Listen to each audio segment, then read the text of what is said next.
En este video veremos el efecto chorus, que es, cómo funciona y cómo podemos utilizarlo. Comencemos con un pequeño ejemplo que nos ayudará a entender qué es lo que hace este efecto. Imaginemos que tenemos un coro de 50 personas y que todas estas están cantando exactamente la misma nota.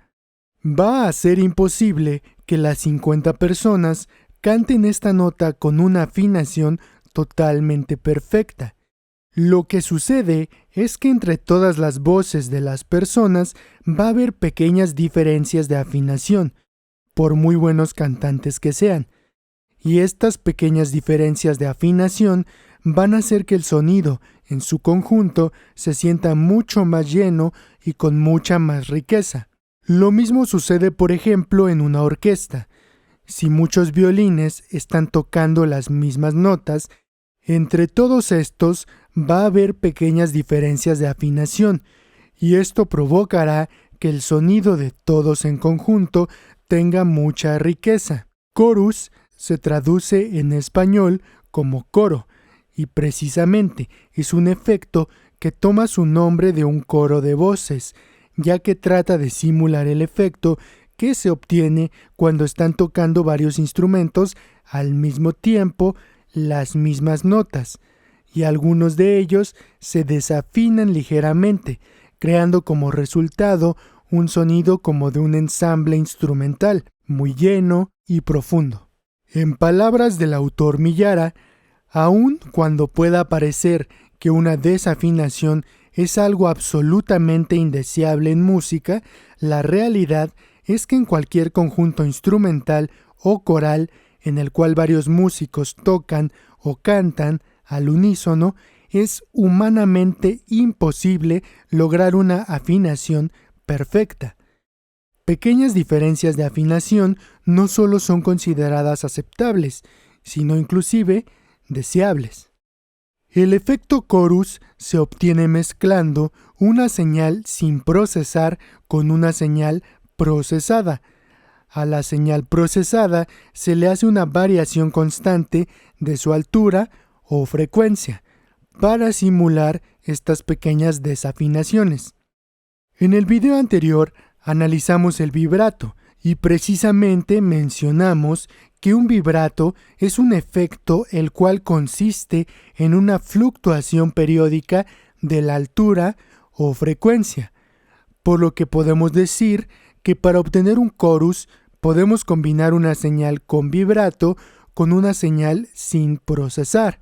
Algo que también es importante mencionar es que aparte de las ligeras desafinaciones, para crear el efecto chorus también tenemos un pequeño desfase de milisegundos entre la señal procesada y la señal sin procesar.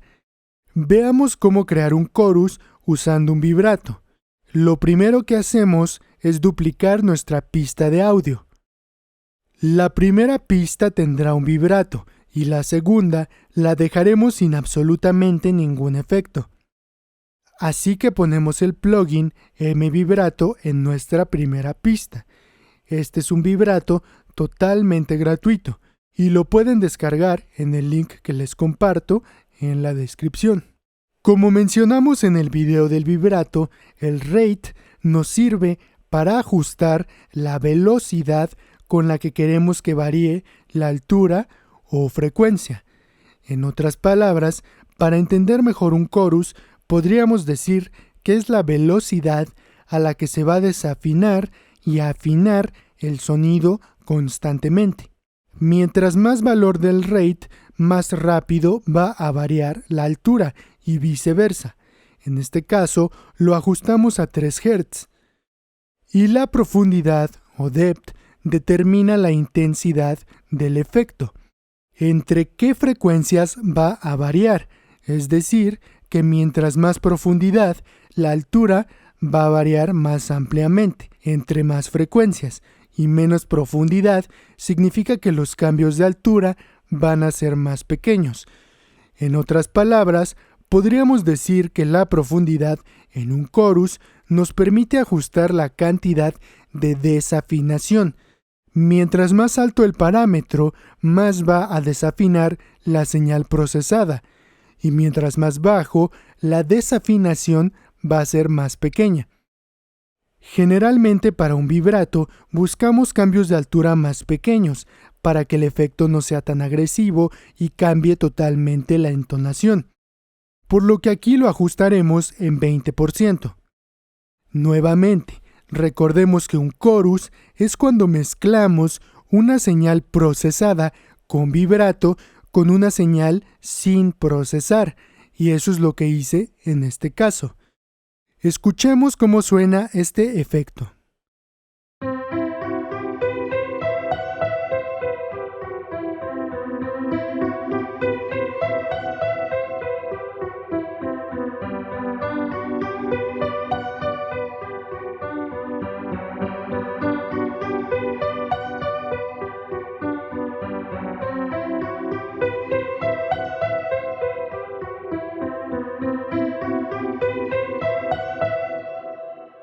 Ahora escuchemos cómo sonaría este efecto con el valor de profundidad al 100%, solo para que veamos cómo sería una variación excesiva de la altura y cómo se cambia totalmente la entonación, provocando una desafinación excesiva.